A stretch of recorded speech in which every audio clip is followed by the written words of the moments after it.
going to talk to you guys about TruTerra and the Premier Ag Sustain program today.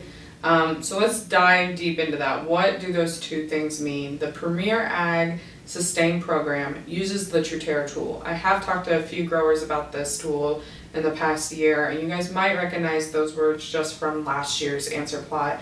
But really we're going to kind of dive deep today in what we see coming down the pipeline from just on a global stance of consumers, looking at how they really might drive the reason why we use this tool, and then we also are going to understand what data and information we can get from the tool. So let's start with, why is using the TruTerra tool or being part of the Premier Ag Sustain group important? We here at Premier want to make sure that we can keep all of our growers ahead of the curve. So with whatever information we can give you agronomically, but also how is this economy and how is our industry changing and other industries changing going to affect you as a grower. Consumers are wanting to see more and more how their food is made, where it's made, and more just being more connected to the food that they eat and the drinks that they drink. So having the TruTerra tool and having this part in Premier Ag really allows us to make sure that growers within Premier Ag have that opportunity to have that traceability. TruTerra is a great tool for that. We can really dive deep into what management and practices you do, what your pre-planting and planting practices are, your growing, your harvest, and post-harvest. Is some data that we can kind of grab from different tools that you might use now, like Climate Field View, or even information that we can grab from CropLink as well today. So what are some of the things that TruTerra really looks for? What questions do they ask? So it's, what practices do you do? Do you do no-till? Do you do strip-till? What are your pre-planting activities? So what's your population set at? What is going on in your planting? So are you taking tissue samples? Have we taken soil samples before this?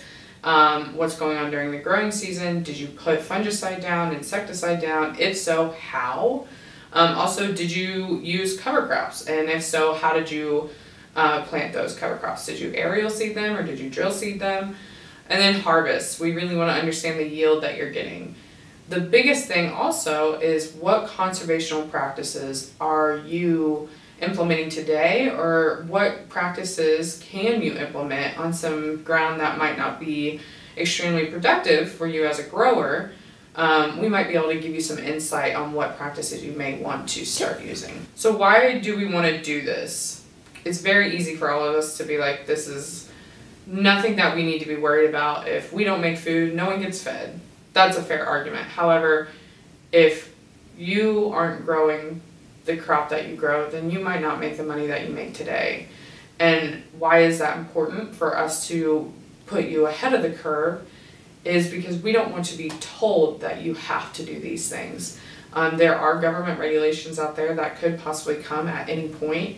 And if we can show them that, hey, we're already doing these things that you're asking us, it really shows them and shows the consumers that we are putting our best foot forward, and being able to tell that story is very important. So thank you so much for listening to not only this video, but all of our other videos that we have provided for you this week. But also, if you have any questions about TruTerra and the Premier Ag Sustain program, please do not hesitate to call myself or talk to your account manager. We can always sit down and talk about it. Thank you.